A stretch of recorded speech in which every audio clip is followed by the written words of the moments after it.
বাংলাদেশ এবং ভিয়েতনাম ম্যাচের pre analysis না দেওয়ার জন্য একদল ভক্তকুল খুব মন খারাপ করছে, রাগ করছেন, ইনবক্সে কমেন্টসে মেসেজ করছেন। তাদের জন্যই আজকে বাংলাদেশ ভার্সেস সিঙ্গাপুর ম্যাচটা প্রি অ্যানালাইসিস দিতে বসলাম। ভাই, ইউজুয়ালি বাংলাদেশের প্রি অ্যানালাইসিস দিতে আমার জন্য খুব কঠিন। নিজের দেশ, খারাপ কথা বলতে ইচ্ছা করে না, মানে বলতে মন চায় না। এই জন্য একটা সিস্টেম বের করছি, সেটা হচ্ছে যে এখন থেকে যেটা সত্যি সেটা বলবো, মানে সেটা দলের বিপক্ষে গেলেও বলবো, পক্ষে গেলেও বলবো। কারণ মানে নিজের দেশকে, নিজের সন্তানকে আপনি বলবেন যে আমার ছেলেটা খারাপ, এইভাবে কেউ বলে, মানে বলা মানে কতটা সহজ।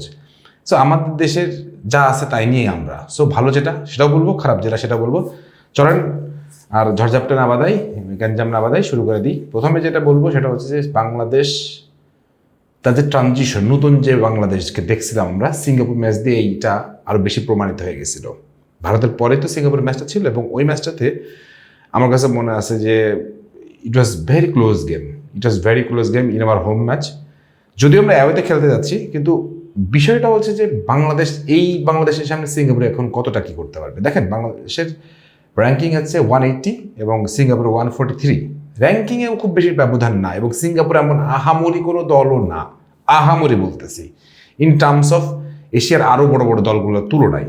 আমরা ভিয়েতনামের সাথে খেললাম, তারা 103। সো ওই জায়গা থেকেও চিন্তা করলে তেমন কোনো দলই না। সো ওই জায়গাটা থেকে তাহলে কি আমরা আশা করবো যে জয় হতে পারে? খুব সম্ভব।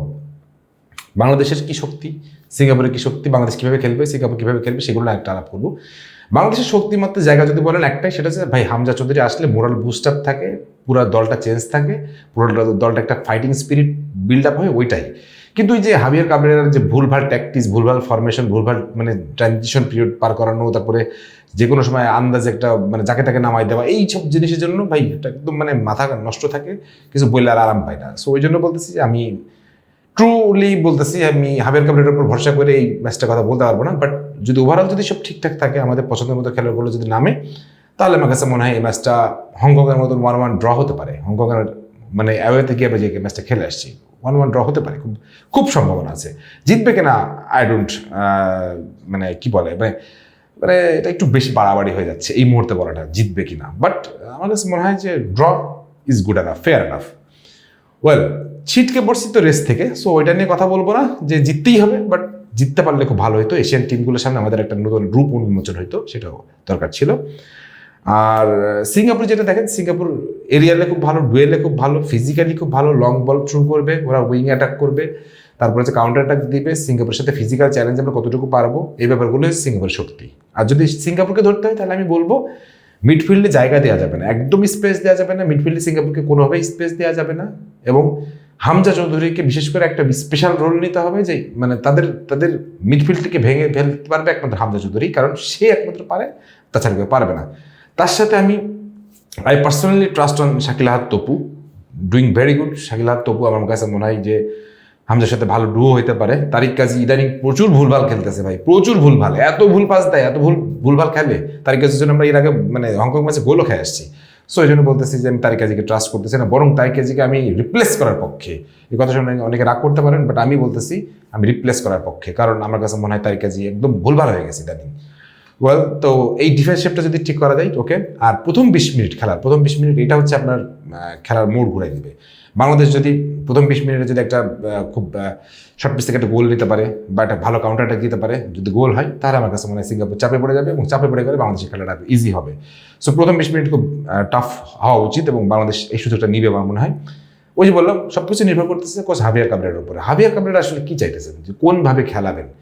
4-2-3-1, 4-4-4-1, 4-2-1-3, এইভাবে অনেক ফরমেশন আছে ভাই। আমরা সোজা কথায় বুঝি, আমরা যেইভাবে আমাদের যে শেপে খেলেন না কেন, আমাদের খেলোয়াড়গুলো ভালো রাখেন।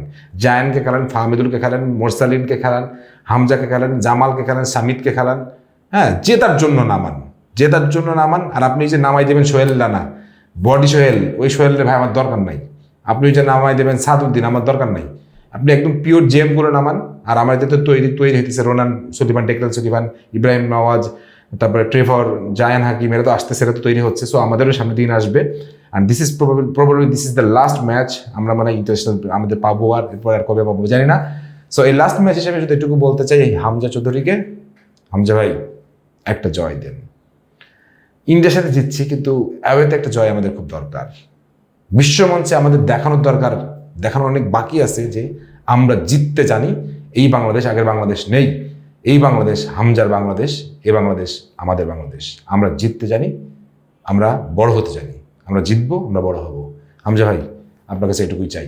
আর সবার জন্য একটা কথা বলি, এমএসএর ফলাফল কি হতে পারে চটপট কমেন্ট সেকশনে লিখে দিন। সবাই ভালো থাকেন, সুস্থ থাকেন, আল্লাহ হাফিজ।